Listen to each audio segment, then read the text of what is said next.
काली माँ और शैतान तांत्रिक, एक सच्ची व रहस्यमयी कथा। इस धरती पर जब अंधकार बढ़ता है तब अधर्म तंत्र के सहारे भक्ति को कुचलना चाहता है। तब माँ काली अपने भक्तों की रक्षा के लिए स्वयं प्रकट होती है। आज हम आपको सुनाने जा रहे हैं एक सच्ची घटना जो न सिर्फ भक्ति की शक्ति को सिद्ध करती है बल्कि तंत्र की सीमाओं को भी उजागर करती है। पश्चिम बंगाल के एक गांव घोंगसा में रहता था रघुनाथ, एक गरीब बढ़ई पर माँ काली का परम भक्त। हर दिन वह माँ की मूर्ति के आगे दीप जलाता और घंटों ध्यान लगाता। कहते हैं जब वह जय काली माँ बोलता तब हवा ठहर जाती थी। माँ काली और उसका संबंध एक अलग ही सीमा पर पहुंच चुका था। गांव में चारों ओर खुशहाली थी और सभी लोग बहुत ही खुशी के साथ अपना जीवन व्यतीत कर रहे थे। लेकिन तभी उस गांव में एक शैतानी तांत्रिक भैरवनाथ का आगमन होता है। उसी गांव की सीमा से लगा था एक शमशान जहां साधना करता था भैरवनाथ। वह तांत्रिक नहीं बल्कि शैतान का सेवक था। उसकी पूजा का लक्ष्य था मृत्यु पर अधिकार पाना और अब वह माँ काली के भक्त रघुनाथ को अपना अगला बलिदान बनाना चाहता था।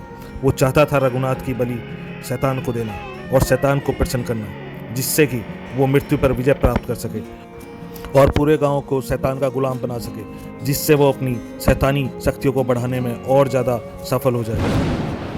भैरवनाथ शैतानी तांत्रिक जानता था अगर वो माँ के भक्त की बलि देने में कामयाब हुआ तो इससे बड़ी सफलता उसकी कोई और नहीं होगी और वो होगा उन सभी शैतानी शक्तियों का मालिक जो शैतान उसे देने वाला था। अमावस्या की रात थी। शमशान में जलते सबके पास बैठा भैरवनाथ। उसने 3 भूत आत्माओं को बुलाया और रघुनाथ के जीवन को नष्ट करने का संकल्प लिया।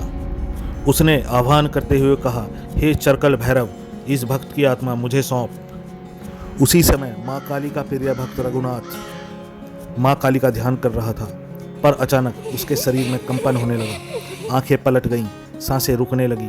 उसकी माँ चीखने लगी और कहने लगी, माँ काली मेरे बेटे को बचाओ, माँ काली मेरे बेटे को बचाओ। माँ काली की मूर्ति से रक्त बहने लगा। मंदिर का दीपक अपने आप बुझ गया। तभी बिजली की गर्जना के साथ शमशान में प्रकट हुई काली माँ स्वयं, त्रिशूल लिए विकराल रूप। तू मेरे भक्त को मारने चला है, अब तू मेरा शिकार बनेगा दुष्ट। अब मैं तेरा गला काट कर तेरा रक्त पान करूंगी। माँ काली ने अपने त्रिशूल से शैतान की मूर्ति को तोड़ डाला और यह देखते ही भैरवनाथ भागने लगा, पर उसकी परछाई जमीन से चिपक गई। उसके अपने बुलाए प्रेत पिशाच अब उसे ही खाने लगे। माँ काली ने त्रिशूल फेंका और तांत्रिक की आत्मा भस्म हो गई। रघुनाथ उठ बैठा जैसे वह गहरी नींद से जागा हो। माँ काली की मूर्ति फिर मुस्कुराई। उसके ललाट पर माँ का त्रिनेत्र उभरा, जो आज भी गांव के मंदिर में देखा जा सकता है। शक्ति और तंत्र के संग्राम में एक भक्त की भक्ति ने तांत्रिक की मृत्यु लिख दी।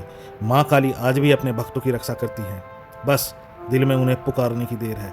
जय माँ काली। जो भक्त माँ काली की उपासना भक्तिपूर्ण और भावपूर्ण तरीके से करते हैं, माँ काली उन्हें कभी किसी संकट में नहीं पड़ने देती। वह उनके घर परिवार में खुशहाली बनाए रखती है। तो इसी के साथ मिलेंगे फिर अगली कहानी में। जय माँ काली। आप लोग धर्मयोगी को सब्सक्राइब करना ना भूलें। धन्यवाद।